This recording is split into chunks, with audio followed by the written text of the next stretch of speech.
มรรคมีองค์แปดนี่ถูกออกแบบมาตรัสรู้มาเพื่อมนุษย์โดยเฉพาะ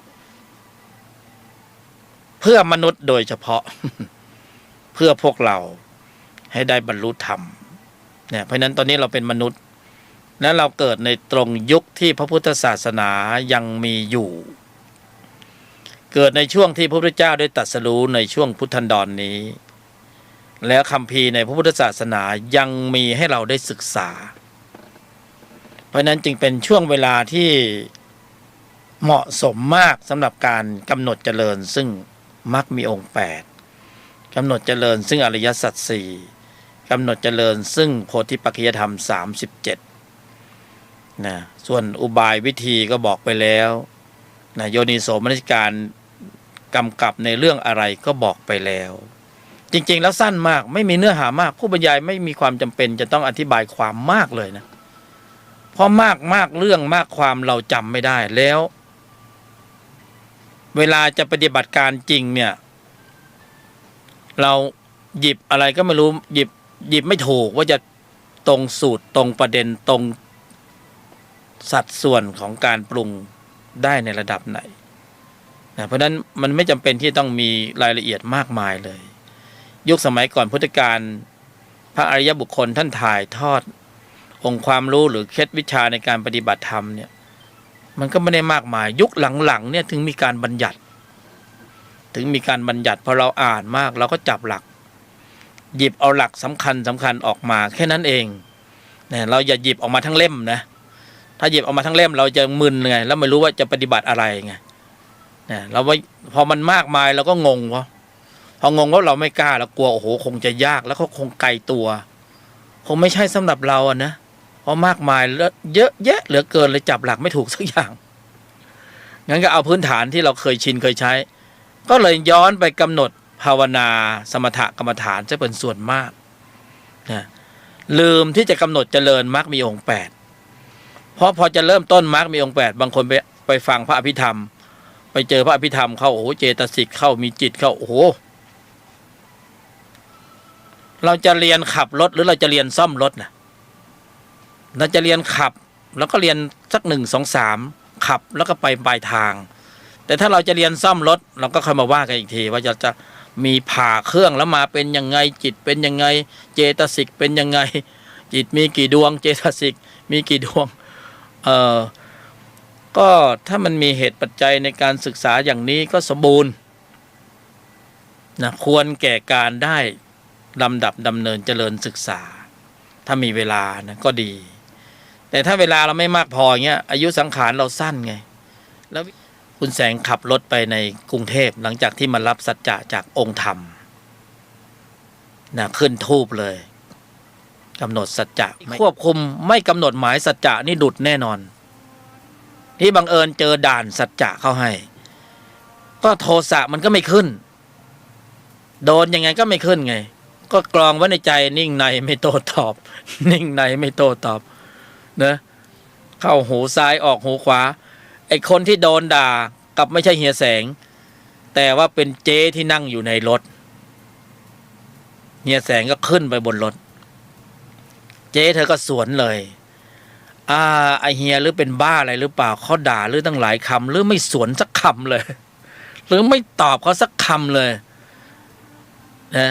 แกก็ยิ้มเพราะแกจะอธิบายความให้เจ๊บอกว่าบำเพ็ญสัจจะอยู่เนี่ยเจ๊คงไม่เข้าใจหรอกแล้วก็ทุกอย่างก็จบไปด้วยดีเหตุการณ์ตรงนั้นเนี่ยโอ้แกตื่นเต้นมากนะรีบโทรมาเล่าให้ผู้บรรยายฟังโอ้ดีจริงๆเลยผมมารับสัจจะไปไม่งั้นนี่ผมต้องทำอะไรบางอย่างละมั้งเพราะโดนด่าไปเยอะอันนี้คือของจริงนะเล่าสู่กันฟังเนี่ยคือสถานการณ์สร้างวีรบุรุษเนี่ยโลกสัมผัสสร้างอริยะเพราะฉะนั้นการกำหนดหมายควบคุมการแสดงออกเนี่ยมีอีกข้อหนึ่งที่ต้องคิดก็คือต้องกำหนดหมายควบคุมก่อนที่จะมีการกระทบสัมผัสทางทวารต่างๆคือเราจะต้องกรองเตรียมใจไว้เลยเนี่ยก่อนที่จะมีการกระทบสัมผัสทางทวารต่าง อันนี้คือตนปฏิบัตินะและขณะสัมผัสและภายหลังจากสัมผัสเนี่ยก็คือกำหนดควบคุมการแสดงออกให้ได้ก่อนที่จะมีการกระทบสัมผัสขณะสัมผัสและภายหลังจากสัมผัสทางทวารต่างๆบางทีเราต้องนั่งนึกมโนภาพไว้เหมือนกันว่าถ้าเกิดว่ามีเหตุการณ์1 2 3 4เกิดขึ้นในขณะที่เสียหน้าเสียราคาเสียผลประโยชน์เนี่ยเราจะวางจิตวางใจเตรียมพร้อมไว้อย่างไรอย่างนี้ก็ต้องทำนะแล้วก็ต้องทำให้ได้บ่อยๆจนเกิดความเคยชินถ้าถึงที่สุดของความเคยชินเนี่ยพระมีกำลังมากขึ้นแข็งแกร่งแข็งแรงแหลมคมมากขึ้นเนี่ยอัตโนมัติธรรมจะเกิดปัญญาจะเกิดสภาวญาณจะเกิดความรวดเร็วของพระที่มีกำลังแรงขับในการตัดกระแสของวัฏจักรจิตเดิมนั้นมีความเร็วสูงมากนะเอาไว้พวกเราไปทดลองปฏิบัติแล้วพวกเราค่อยสัมผัสกำลังของพระในระดับนี้เองแล้วกันเพราะพระที่ผ่านกระบวนการในการฝึกในระดับชั้นของภาวนาสมถะเราก็ฝึกมาแล้วถ้าเป็นพระที่ฝึกในกระบวนการของการกำหนดควบคุมการแสดงออกอันนี้พระจะมีกำลังแรงมากกว่าอีกระดับชั้นหนึ่งอันนี้ก็ให้พวกเราค่อยไปสัมผัสเอาเองแล้วกันเพราะนั้นอยู่ที่เราต้องสร้างชั่วโมงนะเราต้องสร้างชั่วโมงในเริ่มตั้งแต่ปัจจุบันขณะนี้เป็นต้นไปในขณะที่เรามีกายมนุษย์ซึ่งผลิตกำลังจิตที่มีองค์ประกอบด้วยกุศลในระดับชั้นนี้ได้นะนอกเหนือจากนี้เราจะไม่มีโอกาสอีกแล้วนะและโอกาสนี้เป็นโอกาสสุดท้ายโอกาสเดียวนะไม่แน่ว่าการฝึกกำลังของอริยมรรคเนี่ยในภายในเนี่ยอริยจิตที่มีกำลังสูงเนี่ยเข้าใจว่าเชื้อหวัดโควิดเนี่ยมันก็เป็นจิตชนิดหนึ่งนะมันก็คงจะเกรงใจอยู่หรอกนะถ้าเรามีกำลังของอริยมรรคหรืออริยจิตในภายในเนี่ยมันคงไม่หักมันคงไม่มาหักนะคงไม่มาหักกายมนุษย์ของเราง่ายๆหรอกมั้งเนี่ยมันน่าจะเกรงใจนะน่าจะเป็นจิตชนิดหนึ่งแต่ไม่รู้เป็นจิตแบบไหนนะมันกลายพันธุ์เปลี่ยนสายพันธุ์แล้วก็มันผสมลงตัวของมันออกมาเป็นกายภาพที่แปลกใหม่เนี่ยตอนนี้นะโควิด-19เนี่ยแต่อย่าถึงตรงนั้นเลยเพราะว่าเราพูดก้าวล่วงไปมันก็จะเป็นอุตริไปซึ่งมันก็ยังเพียงแค่วิเคราะห์ดูว่า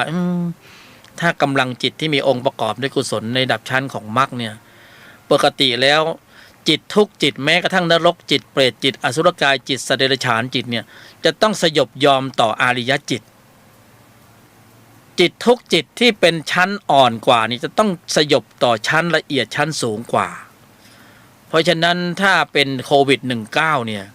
มันก็เป็นจิตตัวหนึ่งนะถ้าเรามีอริยจิตนะมันก็น่าจะเกรงใจเราบ้างแต่ถ้าเรามีนรกจิตอยู่มีเปรตจิตอยู่อสุรกายจิตอยู่นะเราก็จะอยู่ในแนวเดียวกับมันนะเวลามันเจอเรามันคงไม่เกรงใจอ่ะมันคงจะโดดใส่เราเหมือนกันนะเป็นไปได้แต่ถ้าเรามีอริยจิตนะมันจะคงจะบอกว่าอย่าเลยอันนั้นเขามีระดับนะเราอย่าพึ่งเลยน่าวิเคราะห์ดูเหมือนกันนะลองฟังดูวิเคราะห์ดูแล้วจะได้มีอะไรเป็นอะไรแบบปัญญาเล็กๆนะก็พอสมควรนะถ้าเกิดว่ามีประเด็นที่มีอะไรน่าจะนำเสนอหรือสงสัยที่จะพอที่จะพูดคุยกันในรายการนี้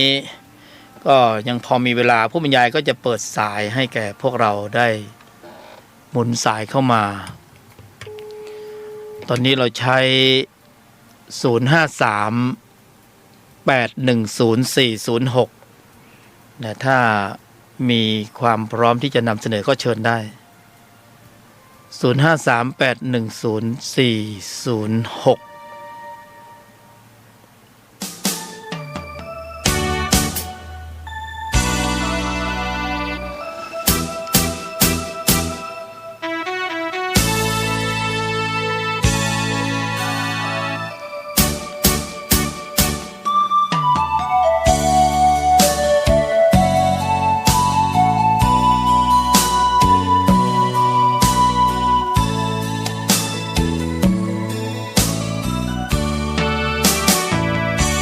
คดีที่สุดได้เกิดในพุทธศาสนาเรามีองค์พระสัมมาเป็นศาสดาแห่งการหลุดพ้นเวียนว่ายตายเกิดภพภูมิกำเนิดเกิดกายวกวนเป็นเดรัจฉานเปรตคนตามจิตกุศลบาปบุญที่ทำไม่กลับมาเกิดเป็นธรรมประเสริฐพระพุทธเจ้าทรงตรัสรู้สอนเราให้เข้าใจในผลของกรรมกรรมดีหรือชั่วพึงรู้ตัวก่อนการกระทำบันทึกรหัสความจำวัดผลกรรมที่เจตนาต้องการหลุดพ้น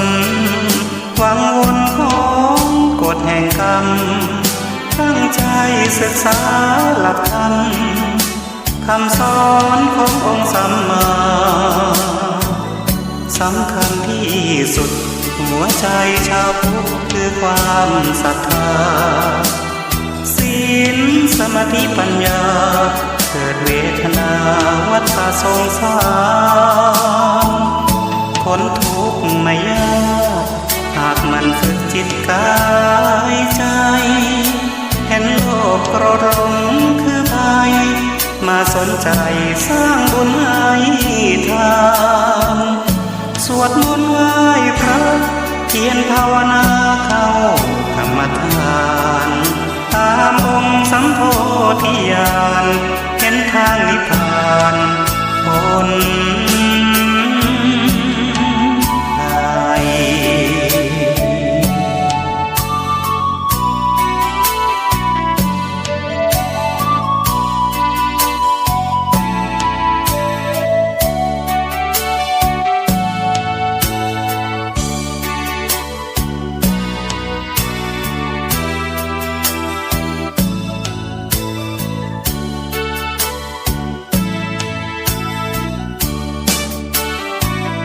ต้องการหลุดพ้นหวังวนของกฎแห่งกรรมตั้งใจศึกษาหลักธรรมคำสอนขององค์สัมมาสำคัญที่สุดหัวใจชาวพุทธคือความศรัทธาศีลสมาธิปัญญาเกิดเวทนาวัฏสงสารพ้นทุกข์ไม่ยากหากมันฝึกจิตกายใจเห็นโลกโกรธหลงคือภัยมาสนใจสร้างบุญให้ทานสวดมนต์ไหว้พระเพียรภาวนาเข้ากรรมฐาน สัมผัสนอกมองในบริหารใจตนสัมผัสผลสู่ตนพ้นอบาย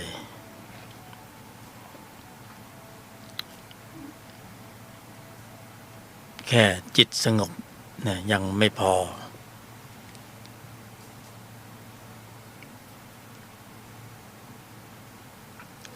สถานที่ปฏิบัติธรรมเนี่ยที่สะดวกสบายง่าย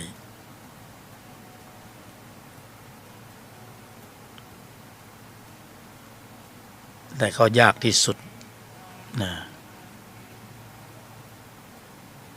ก็คือในครอบครัว เป็นสถานที่ปฏิบัติธรรมชั้นดี เพราะว่าไม่ต้องไปไกลเราอยู่ตรงไหนเราก็สามารถที่จะปฏิบัติได้เลย เรากำหนดหมายอย่างที่นำเสนอไปแล้วแล้วก็ใช้ชีวิตปกติอยู่ในครอบครัวเนี่ยข้อสอบข้อลองมีตลอดเวลาสะดวกสบายง่ายที่สุดยากที่สุดในครอบครัวถ้าเราทำได้เป็นตัวอย่างแล้วบุคคลในครอบครัวก็จะเริ่ม นะทำตามบ้างแล้วก็จะปรับทิศทาง เข้าสู่แนวทางของอริยะแทนที่จะปล่อยจิตนะไปในทิศทางเดิมวันหนึ่งคืนหนึ่งก็จะต้องมีการกำหนดหมาย แล้วก็ดำเนินในธุระโดยเยี่ยงอย่างนี้ไม่ถึงขนาดว่าเข้มข้นแต่ว่าบ่อยๆนะเป็นธรรมเที่ยงนะไม่ใช่เคร่งไม่ใช่ตึงนะเป็นธรรมเที่ยงธรรมเที่ยงก็คือทำประจำสม่ำเสมอเด็กๆลูกหลานในบ้านเราก็ชี้นำมาแข่งกันใครพูดคนนั้นฟาวนะใครพูดคนนั้นไม่ได้กินขนมนะตั้งสัจจะแต่ละคนตั้งสัจจะไม่พูดนะง่ายหน่อยเพราะว่าเด็กจะพูดนะไม่โกรธไม่เห็นผิดเนี่ยมันอาจจะยากไปเอาไม่พูดข้อเดียวเนี่ยแป๊บหนึ่งเด็กทำได้เลยนะเด็กใจเขาว่างสอนอะไรก็จำแม่นเผลอๆทำได้ดีกว่าผู้ใหญ่นะพอทำไปทำมาผู้ใหญ่เผลอเด็กก็มาเตือนผู้ใหญ่อันแน่หลุดแล้วเห็นไหมแพ้แล้วไม่ได้กินขนมสอบตกแล้ว เอาง่ายๆแบบเนี้ยในครอบครัว2 ทุ่มถึง3 ทุ่ม1 ทุ่มถึง2 ทุ่มใครลองดูไม่พูด1 ชั่วโมงนะจะดูหนังฟังเพลงเล่นเกมก็ได้เล่นไปเถอะแต่ห้ามพูดอย่างเดียวนะเขาก็จะมีสติรอบในนะสติรอบในก็จะเข้ามากำกับสมาธิรอบในปัญญารอบในคอยควบคุมการแสดงออกอยู่ลึกๆในภายในตาเขาก็เล่นเกมมือก็กดไปแต่ว่าปากไม่พูดแต่บางคนเล่นไปเล่นไปก็ด่าไปพวกเนี่ยเคยเห็นเด็กคนหนึ่งเล่นแล้วเครียดเลยในคลิปวิดีโอคว้าอีโต้ไล่ฟันแม่มันก็มันมาโกงหนูก็มันชนะหนูแพ้มันนะก็มันเป็นเกมอันนี้คือเกมซ้อนเกมแล้วก็เกมเหมือนกันเกมไม่พูดแต่เป็นเกมมักดัดนิสัยเนี่ยเราต้องการให้ได้นิสัยใหม่นิสัยขี้โมโหเล่นแล้วโมโหวาจาล่วงหล่นหยาบคายไปจำคำในเกมออกมาไอ้อีมึงกูสารพัดเพราะไอ้คนที่มันอยู่ใน YouTube บ้างในเกมมันไม่ได้พูดภาษาธรรมะมันพูดภาษาพื้นเพื่อให้เกิดความมันในอารมณ์มันก็ต้องใส่รายละเอียดพอมันใส่รายละเอียดมันก็พูดหยาบเด็กมันก็จำมันตอกทุกวันย้ำทุกวันมันก็จำแม่นไอ้เราก็ใส่ข้อมูลเข้าไปเดี๋ยวไม่ให้กินข้าวนะถ้าบำเพ็ญสัจจะไม่ได้สวนเข้าไปเลยเนี่ยตามันก็เล่นเกมหูก็เล่นเกมมือก็กดแต่ใจมันเนี่ยเล่นเกมมักสุดยอดเนี่ยเราต้องคอยคัดท้ายเขาถ้าเราไม่คัดท้ายเขาเดี๋ยววันหนึ่งมันสะสมมากขึ้นมันจะย้อนมาเล่นงานเราเพราะไอ้ตัวนี้คือนรกจิตเปรตจิตอสุรกายจิตสัญชาตญาณดิบโหดมันจำในเกมมาพอจำในเกมมากขึ้นมันเอาพฤติกรรมในเกมมาเรียนแบบมันลากเนี่ยมันปะทะสังคมความรุนแรงในเมืองนอกมันเล่นเกมเยอะมันก็เกมยิงกันโอ้โหหูดับตับแตกเพราะนั้นเราก็ต้องคอยคัดท้ายให้เขาด้วยเป็นสติให้เขาตอกเข้าไปทีละนิดทีหน่อยเสริมเข้าไปย้ำเข้าไปไม่งั้นมันไม่มีตัวชะลอไม่มีตัวดีเลย์นะไม่มีต้นดีเลย์ไม่มีต้นชะลอมันหลุดเพราะนิสัยมันสะสมมันตอกย้ำมากขึ้นเสร็จเลยกลายเป็นนิสัยของวัฏฏะที่นิยมความรุนแรงเวลาผ่านไปรวดเร็วมาก2 ชั่วโมงธรรมนะอนุโมทนา ในกำลังจิตที่มีองค์ประกอบด้วยกุศลเป็นอันมากได้เสด็จดำเนินเจริญเกิดขึ้นในใจของกัลยาณมิตรทั้งหลายสายด่วนธรรมะปฏิบัติผู้บรรยายยกธรรมนะผู้ฝึกฝนการบรรยายทุกๆวันศุกร์นะมาพบกันก็มาฝึกฝนการบรรยายเอาเนื้อหาเดิมๆนี่แหละมาฝาก0903201879นะสายด่วนธรรมะปฏิบัติ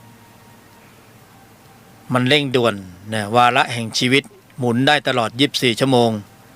อยากได้เคล็ดลับในการปฏิบัติธรรมอย่ารังเรรีรอฟรีเนี่ยบรรยายธรรมที่ไหนก็ได้เชิญมาเดี๋ยวไปให้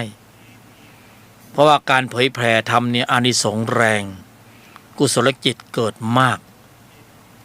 นะบุญเป็นอันมากได้เกิดขึ้นดีจริงๆนะจะเชิญไปบรรยายก็ไปนะขับรถไปเองก็ได้ไม่ต้องห่วง0903201879เราเป็นกัลยาณมิตรของท่านเราเป็นเพื่อนกันเรามีอะไรมาแบ่งปันนะเพื่อนผู้ร่วมเกิดแก่เจ็บตายวันนี้ชาตินี้เรามาพบกันก็เป็นเพื่อนกันมีสัญญาเนื่องด้วยกันรัตนะมหันตโยสุขโสรัตนะหันตระสาธุตัง